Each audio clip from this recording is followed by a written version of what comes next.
राजा और महात्मा। चंदनपुर का राजा बड़ा दानी और प्रतापी था। उसके राज्य में सब खुशहाल थे, पर राजा एक बात को लेकर बहुत चिंतित रहा करता था कि धर्म व दर्शन पर लोगों के विचारों में सहमति क्यों नहीं बनती। एक बार राजा ने विभिन्न धर्मों के उपदेशकों को आमंत्रित किया और एक साथ विशाल कक्ष में सभी का एक साथ रहने का प्रबंध करते हुए कहा, अब अगले कुछ दिनों तक आप सब एक साथ रहेंगे और आपस में विभिन्न धर्मों और दर्शनों पर विचार विमर्श करेंगे। और जब आप सभी के विचार एक मत हो जाएंगे तो मैं आपको ढेरों उपहार देकर यहाँ से विदा करूँगा। और ऐसा कहते हुए राजा वहाँ से चला गया। कक्ष में घोर विचार विमर्श हुआ। सभी अपनी अपनी बात समझाने में लगे रहे, पर कुछ दिन बीत जाने पर भी वे एकमत नहीं हो पाए। पड़ोसी राज्य में रहने वाले एक महात्मा जी को जब ये बात पता चली तो वह राजा से मिलने पहुंचा। हे राजन, मैंने सुना है कि तू बड़ा दानी है, क्या तू मुझे भी दान देगा? महात्मा जी बोले। तब राजन ने कहा, अवश्य, बताइए आपको क्या चाहिए।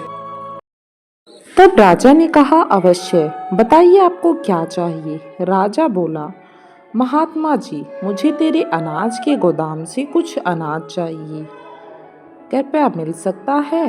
राजा ने कहा, जी बिल्कुल, आप मेरे साथ आइए। और राजा उन्हें गोदाम तक ले गया ताकि उन्हें अच्छी मात्रा में और अच्छा अनाज दे सके।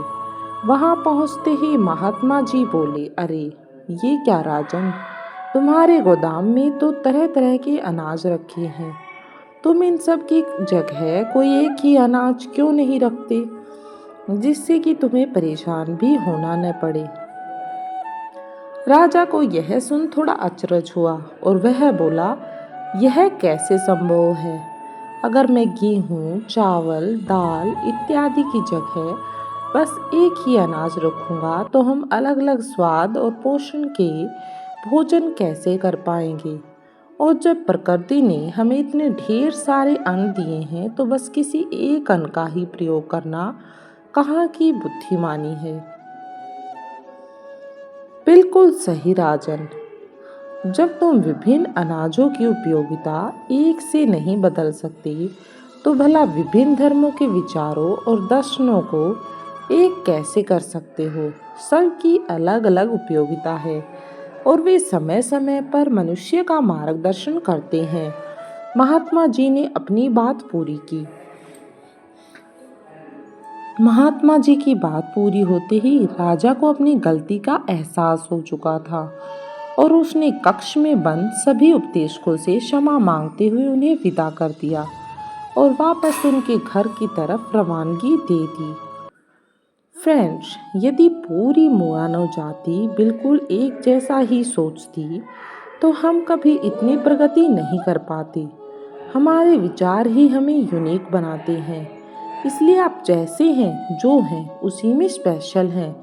मैनेजमेंट के क्षेत्र में भी लीडर्स ऐसी टीम बनाना चाहते हैं जिसमें अलग अलग अनुभव और विचार के लोग हों। अतः अगर कभी आपका विचार औरों से मेल ना खाए तो इससे घबराने की ज़रूरत नहीं, बल्कि यह देखने की ज़रूरत है कि पूरी पिक्चर में आपका विचार कहाँ फिट हो सकता है।